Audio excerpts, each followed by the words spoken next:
Hello everyone, welcome to our channel East Education. और मैं प्रसून आपके साथ जुड़ा हूँ स्टार्ट करने के लिए ऑपरेटिंग सिस्टम का कॉन्सेप्ट।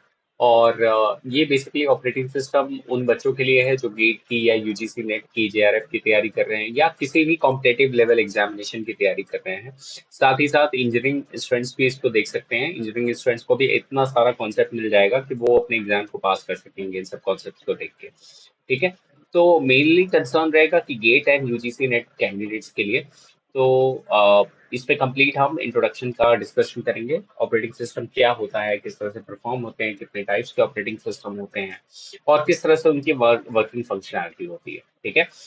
तो स्टार्ट करते हैं। सबसे पहला सेशन में सबसे पहला चीज करना है कि एक कंप्यूटर सिस्टम क्या होता है। सबसे पहला अगर हम बात करें तो एक कंप्यूटर सिस्टम को हम क्या समझ सकते हैं। सो एक कंप्यूटर सिस्टम में क्या क्या कंप्यूट होता है, जैसे हम कह सकते हैं एक हार्डवेयर सेक्शन होता है। ठीक है। तो सेट ऑफ हार्डवेयर, हार्डवेयर का मतलब क्या होता है, सीपीयू कह सकते हैं, मेमोरी कह सकते हैं एंड क्या कह सकते हैं, इनपुट आउटपुट डिवाइसेस कनेक्टेड होते हैं। ठीक है। तो जो कि बेसिक कंप्यूटिंग हमें परफॉर्म करके देते हैं। बेसिक कंप्यूटिंग का मतलब क्या हुआ, जो भी एज अ यूजर हम इनपुट देना चाहते हैं और जो भी ऑपरेशन हम परफॉर्म करवाना चाहते हैं, चाहे हम वो मेमोरी में रीड कराना, मेमोरी से रीड करना चाहते हैं या मेमोरी में हम क्या करना चाहते हैं, राइट करना चाह रहे हैं। ठीक है, रीड करना चाह रहे हैं या फिर हम राइट करना चाह रहे हैं। ठीक है। तो ये सारे ऑपरेशन कौन परफॉर्म करता है, हम कह सकते हैं कि ये हार्डवेयर कंपोनेंट एक साथ सिंक्रोनाइज्ड मैनर में एक साथ कनेक्ट होके ये हमें बेसिक कंप्यूटिंग देते हैं। ठीक है। सो इन इन इन बेसिक हार्डवेयर का कॉम्बिनेशन जो होता है वो किस पे वर्क करता है, एज ए यूजर। हम एज ए यूजर क्या करते हैं, रिक्वेस्ट जनरेट करते हैं। तो रिक्वेस्ट जनरेट किया और किसको दिया, हम अपने सिस्टम में देते हैं। Just add these two, a and a plus b. Okay, so we are using some input devices here. So we are using some input devices and we are forwarding our request to the different devices connected in a hardware component. Okay, so ये समझ लो हमारा क्या है, hardware है और ये हमारे hardware components हैं और ये हमारा एज अ यूजर है। ठीक है। तो यूजर ने रिक्वेस्ट दिया और हार्डवेयर क्या कर रहा है, उसको एग्जीक्यूशन में कर रहा है। ठीक है। तो यहाँ तक हमारा इतना कॉन्सेप्ट क्लियर। ठीक है। अब बात करते हैं कि यूजर जो कम्युनिकेट करना चाहता है, यूजर डायरेक्टली कम्युनिकेट नहीं कर सकता, उसको क्या चाहिए, कुछ ऐसा प्लेटफॉर्म चाहिए जहां से वो कम्युनिकेट कर सके। ठीक है। तो उस प्लेटफॉर्म को हम क्या कहते हैं, एप्लीकेशन प्रोग्राम्स। तो एप्लीकेशन प्रोग्राम हमारा क्या होता है, एक ऐसा प्रोग्राम होता है जिसके थ्रू यूजर अपना इंफॉर्मेशन पास करता है। ठीक है। तो which is acting as a base program from which user can give request to the operating system. ठीक है। So such as word processor, जैसे हम वर्ड प्रोसेसर देख सकते हैं, स्प्रेडशीट देख सकते हैं, एक्सेल वगैरह यूज करते हैं जो हम, या हम कह सकते हैं कंपाइलर्स हो गए, डिफरेंट कंपाइलर्स प्रोग्रामिंग लैंग्वेजेस के लिए, या हम कह सकते हैं कुछ एक्सप्लोर करना है, वेब ब्राउजर हमने यूज कर लिया। So these are defines the way, कुछ ऐसे तरीके हैं in which these resources are used. तो यहाँ रिसोर्सेज का मतलब क्या हुआ। ठीक है। सबसे पहले इसको क्लियर करते हैं कि ये रिसोर्सेज का मतलब क्या हुआ। ठीक है। तो यहाँ देखो, जो भी इनपुट डिवाइसेस हैं या हमारी मेमोरी है या हमारा सीपीयू है, सबको हम एज अ रिसोर्स कहते हैं। ठीक है। क्या कहते हैं, रिसोर्स कहते हैं। ठीक है। तो हार्डवेयर को समझने का मतलब क्या है, अगर हमने हार्डवेयर को समझा, ठीक है, तो ये हार्डवेयर के पास क्या होते हैं, बेसिकली हम कह सकते हैं रिसोर्सेज होल्ड करता है। ठीक है। तो resources are nothing but the components, जो भी कंपोनेंट्स है, चाहे वो हम कह सकते हैं इनपुट आउटपुट डिवाइसेस हो, चाहे हम कह सकते हैं मेमोरी हो, चाहे हम कह सकते हैं सीपीयू। ठीक है। ये हम कह सकते हैं। अब चलो यूजर पर्सपेक्टिव पे आते हैं। तो ये जो यूजर होता है, यूजर क्या यूज करता है, एप्लीकेशन प्रोग्राम यूज करता है। ठीक है। यूजर एप्लीकेशन प्रोग्राम यूज करता है और बीच में क्या एक्ट ऐसा होता है, ये हम कैसे से, बीच का जो काम होता है वो किसका काम होता है, ऑपरेटिंग सिस्टम। ठीक है। तो user, as a user, what user will do, user will give request using the application program. ठीक है। So application program and it passes to the OS, OS की तरफ पास हुआ और ओएस ने उन एप्लीकेशंस को एक्सेप्ट किया और उसमें जब भी वो एग्जीक्यूशन करवाने वाला है तो उसके लिए क्या होगा, रिसोर्सेज चाहिए उसको। तो रिसोर्सेज के लिए कहा जाएगा, किसके पास जाएगा, हार्डवेयर के पास जाएगा। और हार्डवेयर के पास ये सब रिसोर्सेज प्रेजेंट है। ठीक है। चाहे उसको रीड करना हो, चाहे राइट करना हो, चाहे कोई अर्थमेटिक ऑपरेशंस करवाने हो, चाहे किसी आउटपुट स्क्रीन पे देना हो, इनपुट आउटपुट देना हो। ठीक है। तो वो सारी चीजें कहाँ, हार्डवेयर से होती है। तो ये जो कम्युनिकेशन स्टैब्लिश करवाना होता है between user and the hardware, ये कौन स्टैब्लिश कराता है, ओएस स्टैब्लिश कराता है। So this is the definition of it. So OS is what? Acting as an interface. हम कह सकते हैं acting as a interface between the user and the hardware. ठीक है. Now hardware is what? We call it as a kernel. ठीक है. इसको हम क्या कहते हैं? Kernel, where all the resources are held. ठीक है. तो बैक टू आवर थिंग. सो क्या करता है ऑपरेटिंग सिस्टम? जब operating system controls the hardware, hardware को कंट्रोल करता है, मैनेज करता है हार्डवेयर को, कौन कितना रिस्पॉन्स देगा, कितने रिसोर्सेस हम एलोकेट करेंगे यूजर के रिक्वेस्ट पे, और साथ ही साथ उसको क्या करता है? कोऑर्डिनेट कराने की कोशिश करता है. ठीक है. Coordinate it's use among the various application programs for various users. तो ऐसा जरूरी नहीं है कि एक यूजर एट अ टाइम या एक यूजर एट अ टाइम एक ही रिक्वेस्ट दे रहा है. There can be the multiple request, और मल्टीपल रिक्वेस्ट को हैंडल कर रहा है. ये सब कौन हैंडल कर रहा है? हमारा operating system. So what a typical computer system hold? So typical computer system hold the hardware, application program for the users, and the operating system. So these three plays a key roles.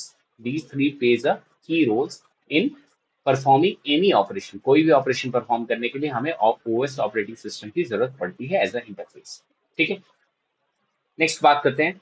सो चार component अगर हम बात करें तो एक computer system divided है कितने में? चार कंपोनेंट में. ठीक है. तो ये चार कंपोनेंट क्या क्या हो सकते हैं? Let's look at out. तो सबसे पहला हमारा क्या होता है? हार्डवेयर होता है, जो कि मैंने अभी आपको बताया हार्डवेयर का मतलब क्या होता है. नेक्स्ट हम कह सकते हैं ऑपरेटिंग सिस्टम हो सकता है, तो ऑपरेटिंग सिस्टम का कॉन्सेप्ट देखेंगे. उसके बाद तीसरी चीज क्या हो गया? एप्लीकेशन प्रोग्राम हो गया. ठीक है. चौथा क्या हो गया? हम एज अ यूजर हो गए. ठीक है. सो अगर हम बात करें तो ये समझो हमारा क्या है? ऑपरेटिंग सिस्टम है. This is our operating system. And हम इसके अंदर क्या यूज करते हैं? ऑपरेटिंग सिस्टम को हम क्या कहते हैं? System software. करेक्ट. सो इसको हम क्या कहते हैं? System software. System software. Yes, it is a system software. And ये क्या होता है? हम कह सकते हैं एप्लीकेशन प्रोग्राम. तो वो किस पे यूज होता है? हम कह सकते हैं एप्लीकेशन कहाँ होता है? Application software. ठीक है. तो इस सेक्शन को हम क्या कह सकते हैं? Application software. Application software. ठीक है. तो as a user what user will do? User will try to communicate with this application. और जब ओएस के पास जाएगी ये इंफॉर्मेशन, तो ओएस के अंडर ही परफॉर्म हो रहा है application, then OS will try to communicate with the hardware for the resources. Hardware for the resources. So this is what the major four components divided in these sections. So this is the complete process of it. Okay. So how basic interaction between user and hardware happens. किस तरह से interaction इनके बीच में होता है. ठीक है. अभी हम फर्दर आगे और एक्सप्लोर करेंगे, इन डेप्थ देखने की कोशिश करेंगे कि और क्या क्या चीजें हो सकती है. ठीक है. तो सबसे पहले बात करते हैं ओएस क्या क्या डील करता है. ये जो ऑपरेटिंग सिस्टम इंटरफेस जो प्रोवाइड हो रहा है इस ऑपरेटिंग सिस्टम का, क्या क्या करता है? सबसे पहला हम कह सकते हैं यूजर इंटरफेस. इंटरफेस का मतलब क्या है? कि यूजर को एक प्लेटफॉर्म देता है टू रिक्वेस्ट द प्रोसेस. कोई भी प्रोसेस को रिक्वेस्ट कर सके, अपने एग्जीक्यूशन करा सके, कोई बार टास्क कंप्लीशन करा सके, या कंपाइलेशन करा सके, या स्प्रेडशीट यूज करके अपने टास्क को और आगे स्प्रेड कर सके, या कह सकते हैं मल्टीपल रिक्वेस्ट दे सके. ठीक है. सो ये सब यूजर को फैसिलिटी मल्टीपल रिक्वेस्ट प्रोवाइड कर सके. ये सब क्या है? फैसिलिटी कौन प्रोवाइड करता है? ओएस ऑपरेटिंग सिस्टम प्रोवाइड करता है. दूसरा हम बात करते हैं प्रोग्राम एग्जीक्यूशन. ठीक है. तो as a user what is the role of user? ठीक है. हम as a C program, suppose करो हम यूजर हैं और हमारे पास एक सी प्लस प्लस प्रोग्राम है and we want to compile it. ठीक है. कंपाइल करना चाहते हैं, तो हम क्या करना चाहते हैं? कंपाइल करना चाहते हैं. तो जैसे ही हम कंपाइल करते हैं, ये किस में कन्वर्ट हो जाता है? एक प्रोग्राम.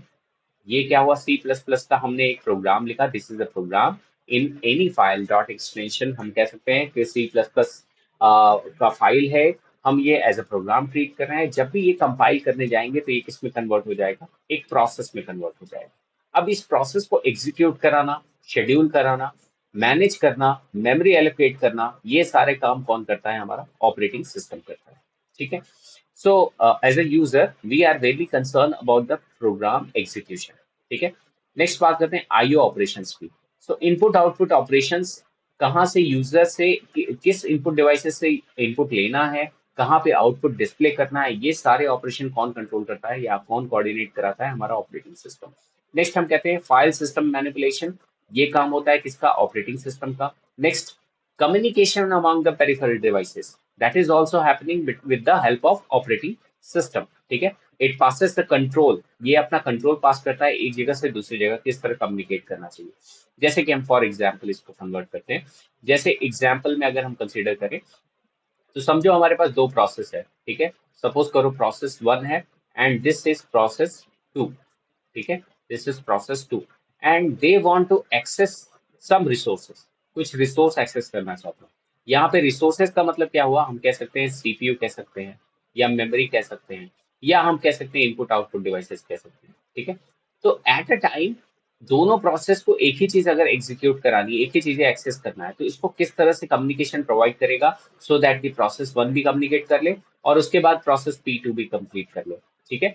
तो हम कह सकते हैं कि ये कम्युनिकेशन एस्टैब्लिश हेल्प करने में हेल्प करता है, एक जगह से दूसरी जगह कम्युनिकेशन, ठीक है, between the processes end devices, ठीक है। नेक्स्ट थिंग क्या है, एरर डिटेक्शन। सो कोई भी प्रोग्राम अगर है उसको प्रोसेस में कन्वर्ट किया, अनप्रोसेस हो रहा है, तो उसके अंदर क्या डिफॉल्ट हो सकते हैं, क्या एरर प्रेजेंट हो सकते हैं, उसको डिटेक्ट करना, उसको करेक्ट करना, ठीक है, ये सारा काम कौन करता है, ऑपरेटिंग सिस्टम का काम होता है, ठीक है।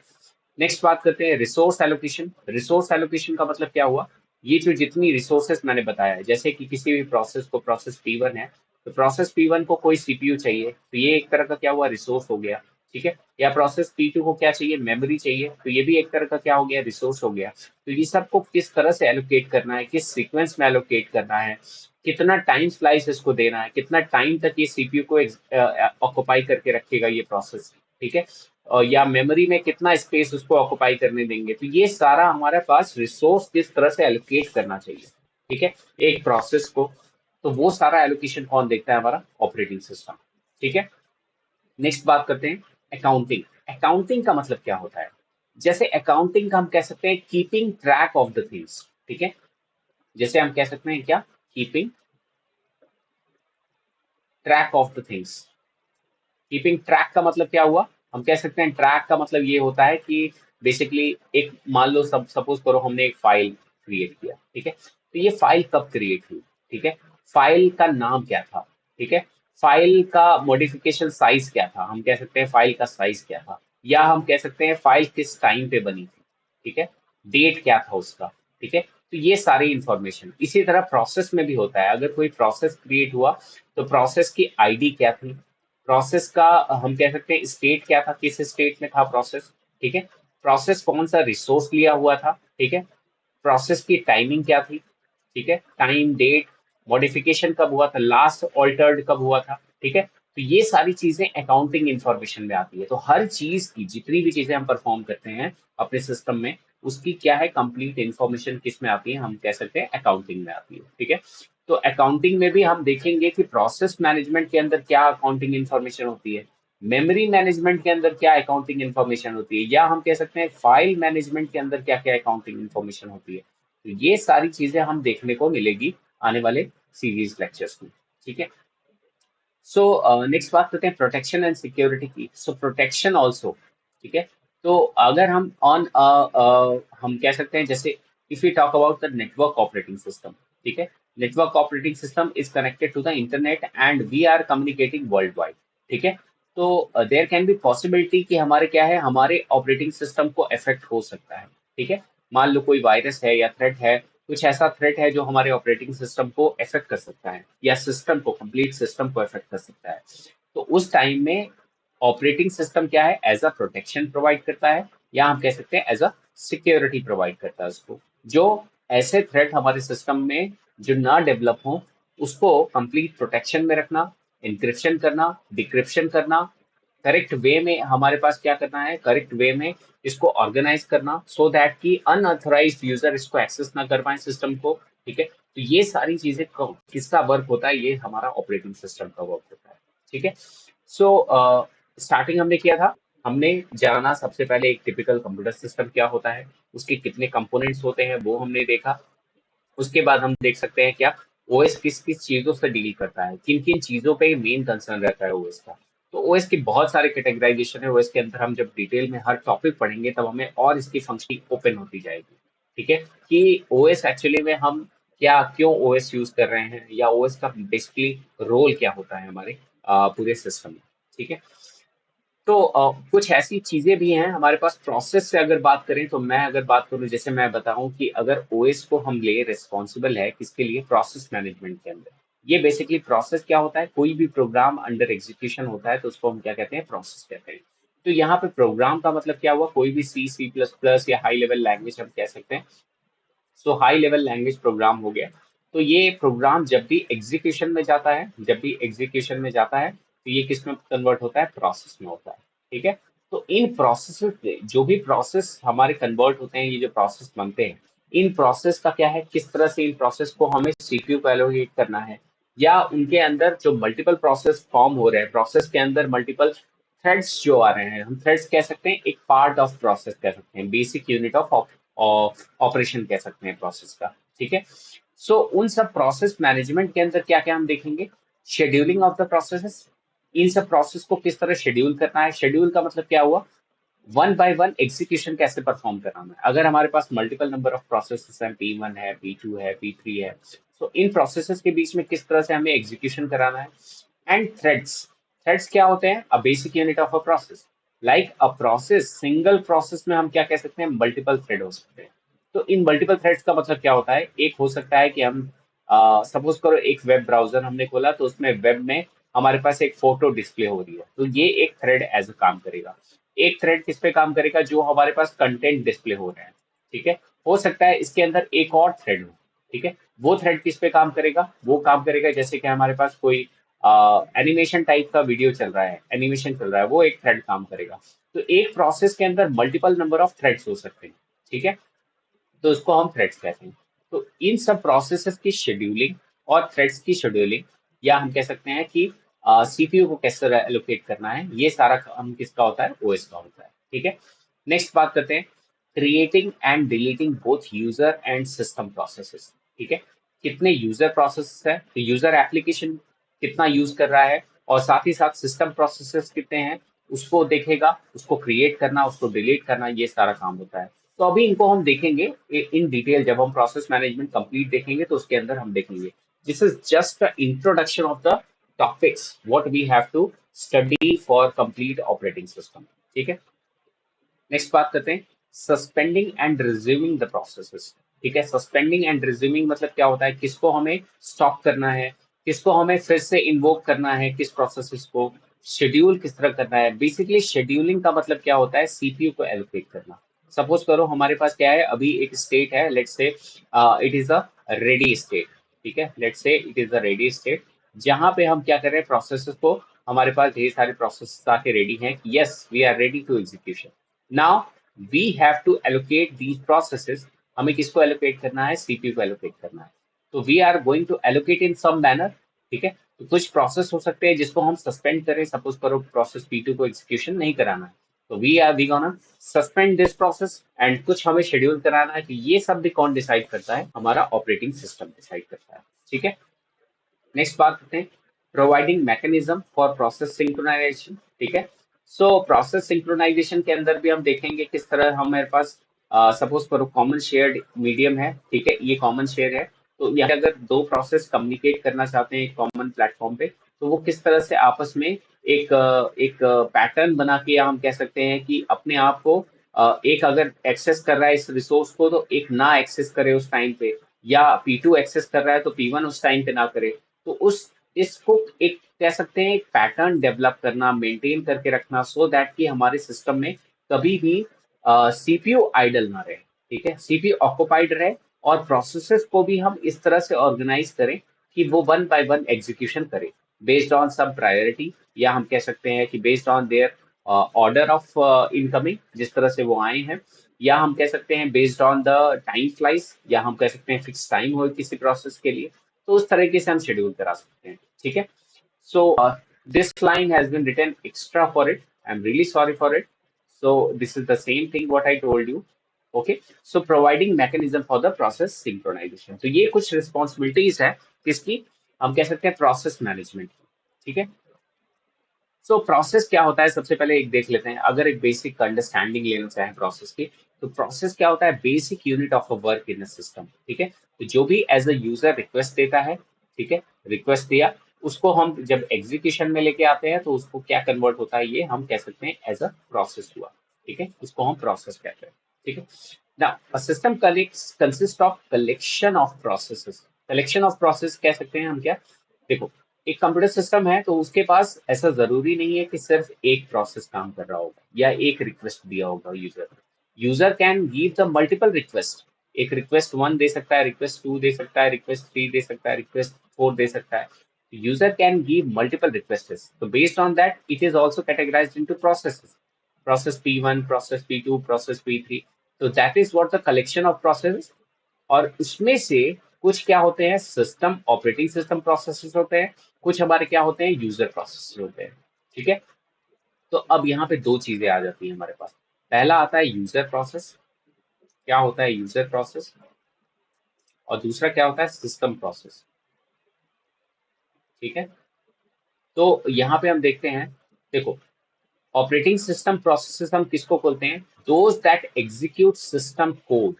ठीक है, जो अंडर एग्जीक्यूशन होते हैं सिस्टम के, हम कह सकते हैं वो क्या होते हैं हमारे ऑपरेटिंग सिस्टम प्रोसेसेस होते हैं, ओएस प्रोसेसेस होते हैं। जो कंप्लीट फाइनल एग्जीक्यूशन चल रहा है सिस्टम में उसको हम क्या कह सकते हैं, system process, operating system process. ठीक है, और जो हमारे as a user application program को यूज कर रहा है, ठीक है, पर्टिकुलर एक लैंग्वेज या कोई प्रोग्रामिंग लैंग्वेजेस लिख रहा है या कुछ कर रहा है, तो उसको हम कहते हैं those that execute user code. Okay, so user का जो रिक्वेस्ट होता है वो एप्लीकेशन प्रोग्राम जो एक्सेप्ट कर रहा होता है उसको हम क्या कहते हैं, ये जो यूजर है ये एप्लीकेशन पे जिसपे काम कर रहा है उसमें हम क्या कह सकते हैं, that is the user process. ठीक है, so there is a difference between the user process and the system process। ठीक है, now all these processes can potentially execute concurrently। ये सारे प्रोसेस हो सकता है एक साथ एग्जीक्यूट करें बाय मल्टीप्लेक्सिंग। मल्टीप्लेक्सिंग क्या हो सकती है कि सपोज करो we can say some of the uh, some of the processes like if some user has given some request। ठीक है, यूजर ने कोई रिक्वेस्ट दिया है, यहाँ एक प्रोसेस P1 जो है वो यूजर रिक्वेस्ट है जिसको हम क्या कहेंगे, यूजर प्रोसेस। ठीक है, और हो सकता है बैकग्राउंड में सिस्टम प्रोसेस कोई चल रहा हो। जैसे हम कह सकते हैं जैसे कोई टास्क मैनेजर है, सपोज करो टास्क मैनेजर वो चीज है जहाँ पे सारे प्रोसेस वगैरह शो करते हैं। ठीक है, तो ये क्या है, सिस्टम प्रोसेस है। ठीक है, it is called as a system process.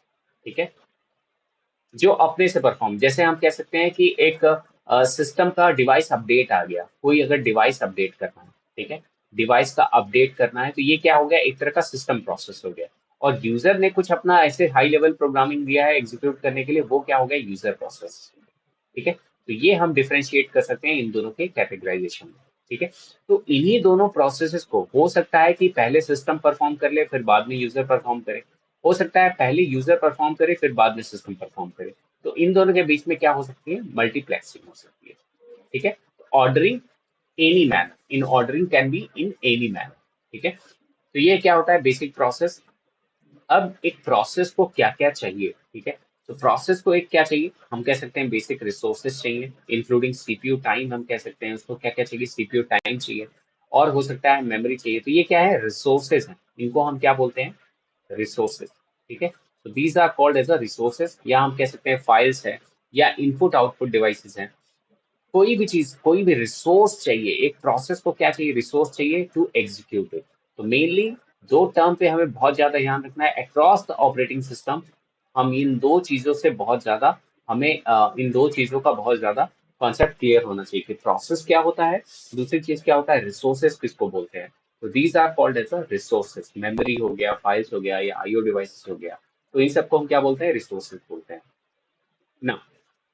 Next बात करते हैं, a program is a passive entity. ठीक है, like the contents of a file stored on disk, whereas a process is an active entity. देखो यहाँ पे passive and active entity का मतलब क्या हुआ। ठीक है, तो देखो अब प्रोग्राम, एक प्रोग्राम जब होते हैं तो एक प्रोग्राम कैसा होता है, हम कह सकते हैं कि अभी ये एग्जीक्यूशन में नहीं, not in execution. A program not in execution, जब ये एग्जीक्यूशन में नहीं है हमारे पास, तो ऐसी चीजों को हम क्या बोलते हैं, पैसिव एंटिटी। ठीक है, और जैसे ही ये प्रोग्राम कन्वर्ट हुआ किसमें, प्रोसेस में, तो इसको हम क्या करेंगे, प्रोसेस को हम क्या बोलेंगे, active entity. Because this when become it is process, it is desired for this process to be executed and given to CPU. ठीक है, सीपीयू को देना है और इसको एग्जीक्यूट कराना है। तो इसको हम क्या बोलेंगे, active entity. Like currently it is being used, या करेंटली इसको हम एग्जीक्यूट करवाना चाहते हैं। ठीक है, that is what we called as a active entity.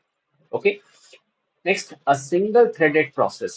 देखो, मल्टीपल थ्रेडेड प्रोसेस या सिंगल थ्रेडेड प्रोसेस हम किसको बोलते हैं? If I talk about, see, so suppose this is a process one, this is a process one, and this is a process two. ठीक है, तो सब अपना प्रोसेस होगा। सपोज करो एक प्रोसेस मैंने ले लिया, वेब पेज मैं खोल रहा हूँ। ठीक है, we want to open an web page. ठीक है, और एक प्रोसेस मैंने ले लिया, suppose we are doing some surfing. Okay, so on on web page related, पहले हम वेब पेज का समझ लेते हैं, उसके बाद हम देखेंगे प्रोसेस टू का। ठीक है, तो सपोज करो वेब पेज हमने खेला, तो कोई ऐसा एक थ्रेड जो होगा इसके अंदर जो परफॉर्म कर रहा होगा, वो क्या दिखा रहा होगा, हमें कुछ डिस्प्ले दिखा रहा होगा, है ना, इमेजेस वगैरह दिखा रहा होगा। हो सकता है कि कुछ ऐसी चीज हो जो वहां पे कुछ वीडियो चला रही हो पेज पे। ठीक है, साथ ही साथ हम कह सकते हैं वहां पे कोई ऐसा लिंक हो जो हमें दूसरे पेज पे लेके जा रहा हो। ठीक है, दूसरे पेज पे लेके जा रहा हो। और हम कह सकते हैं जब दूसरे पेज पे लेके गया, तो हो सकता है कि वहां पे कोई और चीजें प्रेजेंट हो। ठीक है, उसके अंदर एक अदर लिंक प्रेजेंट हो, उसके अंदर अलग एक एनिमेशन चल रहा हो। ठीक है, तो हम क्या कह सकते हैं, ये सब क्या है, थ्रेड्स है। यहाँ पे ये इमेज जो शो कर रहा है ये एक थ्रेड हो गया, वीडियो जो चल रहा है वो एक थ्रेड हो गया, लिंक जो चल रहा है वो एक थ्रेड हो गया। तो ये सब क्या है, हम कह सकते हैं these are called as a threads. इसको हम क्या कह सकते हैं, थ्रेड्स। तो एक प्रोसेस के अंदर हम क्या कह सकते हैं, a single threaded process has one program counter specifying the next instruction to be executed. ठीक है, सो सिंगल थ्रेडेड प्रोसेस का मतलब क्या हुआ, खाली एक ही चीज उसके अंदर चल रही है, मतलब एक ही चीज पे वो रन कर रहा है, सिंगल थ्रेड। ठीक है, एक प्रोसेस के अंदर एक सिंगल थ्रेड, मतलब एक ही पार्ट उसका एग्जीक्यूट हो रहा है, इसके अंदर there is no multiple parts available in that. ठीक है, सो उसके अंदर क्या होता है, there has been one program counter, there will be only one, एक ही प्रोग्राम काउंटर होता है। और ये प्रोग्राम काउंटर क्या होता है, we can say a program counter is a, it is a special type of, you know, SPRs, special purpose registers हम जिसको कहते हैं, जो स्पेसिफाई करता है कि नेक्स्ट इंस्ट्रक्शन क्या एग्जीक्यूट करना है। ठीक है, तो ये कंप्यूटर आर्किटेक्चर और ऑर्गेनाइजेशन के अंदर जब हम कंप्यूटर पूरा लेआउट हम देखते हैं, तो वहां पे हम रजिस्टर का कॉन्सेप्ट देखते हैं, जिसमें हमें पीसी मिलता है। तो प्रोग्राम काउंटर हो गया, MAR हो गया, MDR हो गया। ठीक है, तो ये सब चीजें स्पेशल पर्पज रजिस्टर पे आती है। तो program counter holds the address of the next instruction to be executed.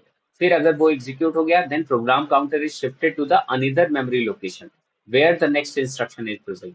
If that is also executed, then it holds the next instruction to be executed. ठीक है, तो इस तरह से साइकिल मूव ऑन करती रहती है। नेक्स्ट, यहाँ पे सिंगल थ्रेड का मतलब हम समझ गए। दूसरा चीज मल्टीपल थ्रेड का मतलब मैंने अभी बताया कि एक प्रोसेस के अंदर मल्टीपल थ्रेड हो सकते हैं, एक इमेज शो कर रहा है, कोई वीडियो शो कर रहा है, एक लिंक है। तो ये सब क्या हो गया, मल्टीपल थ्रेड प्रोसेस हो गए।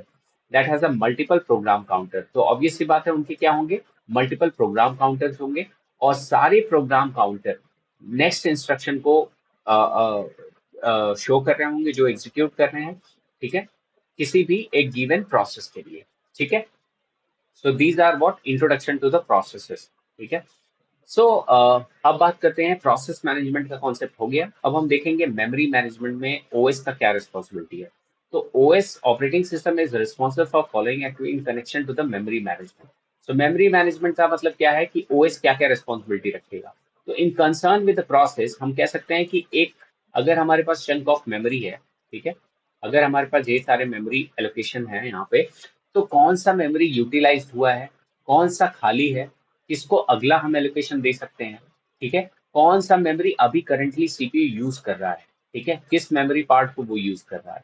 ठीक है, और हम कह सकते हैं कि किस में हमें डेटा मूव इन करना है, किस में डेटा डालना है, या किससे हमें डेटा बाहर निकालना है। ठीक है, तो ये सारे ऑपरेशन कौन परफॉर्म करता है, हमारा ऑपरेटिंग सिस्टम। तो first point is what, keeping track of which part of the memory are currently being used and who is using them, कौन उनको यूज कर रहा है। Next, deciding which processes or the part of processes and data to move into and out of the memory, किसको अंदर store करना है memory के अंदर, हम कह सकते हैं कि इसको रीड करना है या राइट करना है, तो ये भी डिसाइड करता है हमारा ओएस, करता है operating system in respect with the memory management. ठीक है। नेक्स्ट बात करते हैं allocation and D allocation of the memory spaces की। तो एक अगर कोई प्रोसेस है, ठीक है, तो इसको कितनी मेमोरी एलोकेट करनी है, ठीक है, कितनी डी एलोकेशन करनी है। अगर हमें कोई प्रोसेस को मूव कराना है मेमोरी में, तो वो किस तरह से मेमोरी में डी एलोकेट होंगी या कोई और स्पेस हम देंगे मेमोरी के अंदर, तो उसका एड्रेस कैसा होगा, ठीक है, ये सारा एड्रेस, कौन से एड्रेस पे वो प्रोसेस स्टोर होगा, ये सारे ऑपरेशन कौन परफॉर्म करता है, ऑपरेटिंग सिस्टम परफॉर्म करता है। ठीक है। तो ये सारे कॉम्बिनेशन हम कह सकते हैं ऑपरेटिंग सिस्टम की रिस्पॉन्सिबिलिटी है with respect to memory management. ठीक है। सो अगली चीजें हम देखेंगे फाइल सिस्टम मैनेजमेंट। ठीक है। तो हम फाइल सिस्टम मैनेजमेंट का मतलब क्या हुआ यहाँ पे, हम कह सकते हैं कि फाइल सिस्टम में हम किस तरह से फाइल्स को ऑर्गेनाइज करते हैं। ठीक है। या हम कह सकते हैं फाइल को ऑर्गेनाइज किस तरह से करना। तो इन सबको हम कंप्लीट, ये सब चैप्टर्स हैं, और ये कैश मेमोरी भी हमारा कंप्यूटर ऑर्गेनाइजेशन एंड आर्किटेक्चर के अंदर का पार्ट भी है, और साथ ही साथ हम कह सकते हैं इसको हम रिलेट कर सकते हैं अपने ऑपरेटिंग सिस्टम के। तो ये मैंने बताया था, जैसे कि आपको सिलेबस डिस्कशन कर रहा था, तो उसमें मैंने बताया था कि कुछ ऐसे टॉपिक्स हैं जिसमें हमें हम कह सकते हैं कि वो हमारा part of that operating system से कनेक्टेड है। ठीक है। तो ये ऐसे ही। तो सबसे पहले फाइल सिस्टम मैनेजमेंट में हम क्या हमें ओएस कंसर्न रहता है। ठीक है। तो ओएस का कंसर्न क्या रहता है, सबसे पहला, फाइल कब क्रिएशन हुआ, क्रिएशन ऑफ द फाइल किस तरह से हो रहा है, इसका एक्सटेंशन क्या क्या है।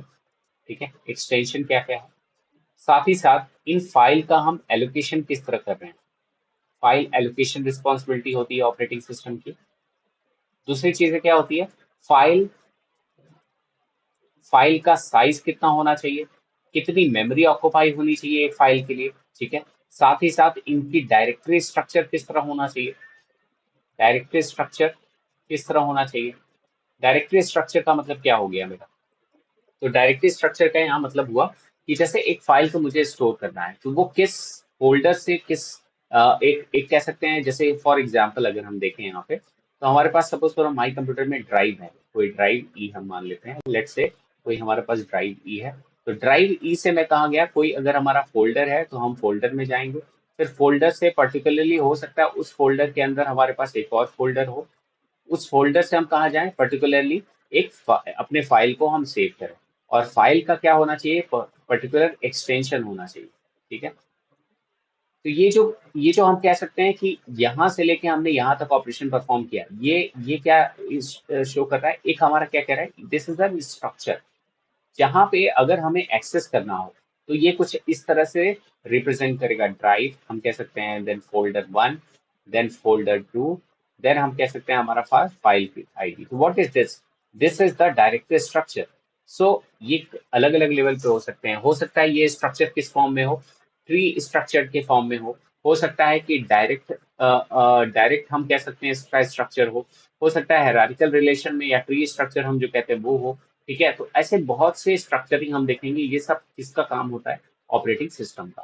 तो ये सब फंक्शनैलिटी होती है किसकी, ऑपरेटिंग सिस्टम की फंक्शनैलिटी होती है। ठीक है।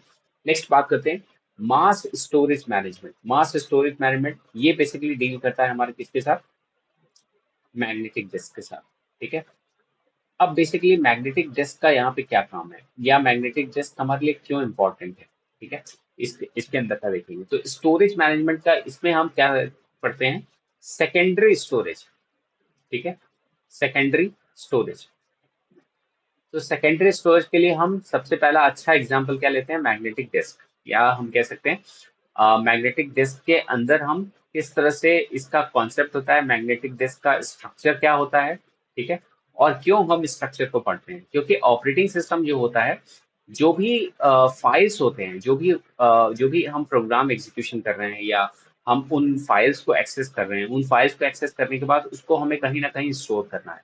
So where it is going to store, in the secondary storage.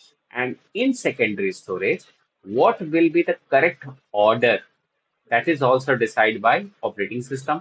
और इन सेकेंडरी स्टोरेज में और क्या हम देखते हैं कि कॉन्सेप्ट ऑफ सेक्टर्स क्या होते हैं, हम कह सकते हैं मैग्नेटिक डिस्क के अंदर सेक्टर्स क्या होते हैं, हम कह सकते हैं ट्रैक क्या होता है, और हम कॉन्सेप्ट कह सकते हैं कि कितना टाइम लेता है एक डेटा को फेच करने में। ठीक है। और सीक टाइम क्या होता है, ठीक है, रोटेशन किस तरह से परफॉर्म करता है, तो इसमें वेरियस टर्म्स इंक्लूड होते हैं।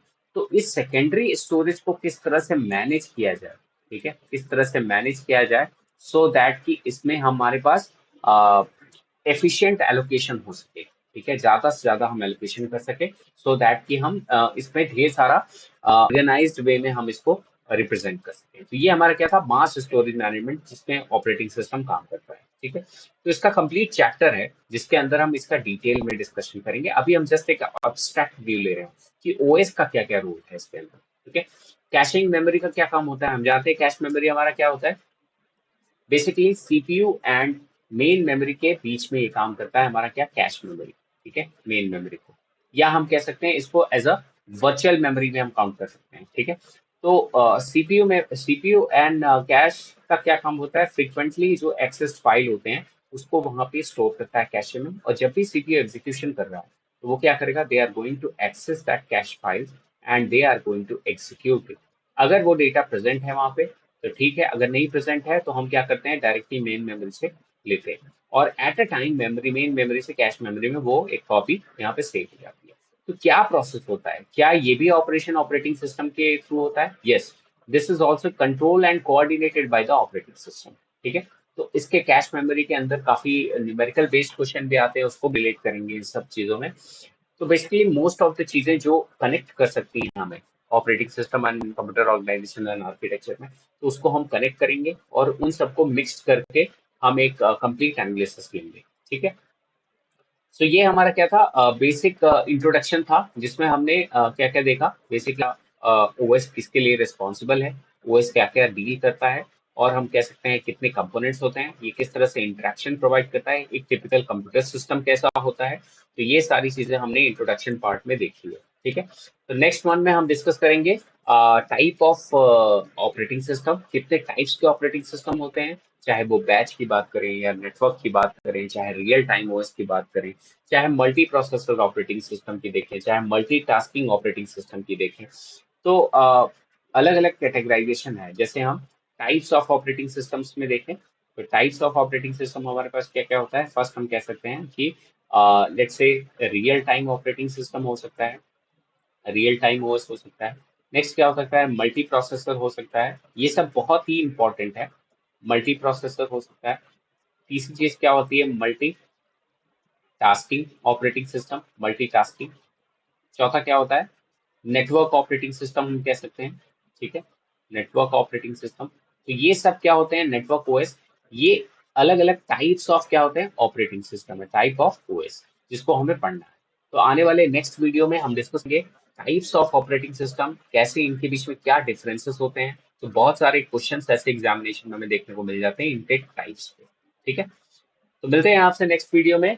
अगर आपने चैनल को सब्सक्राइब नहीं किया है तो इसको जरूर सब्सक्राइब कर लीजिए, ये सारी चीजें मैं आप ही के लिए कर रहा हूँ, और फ्री में आपको सारी चीजें कंटेंट प्रोवाइड कर रहा हूँ सो दैट कि आपकी तैयारी बहुत अच्छी हो।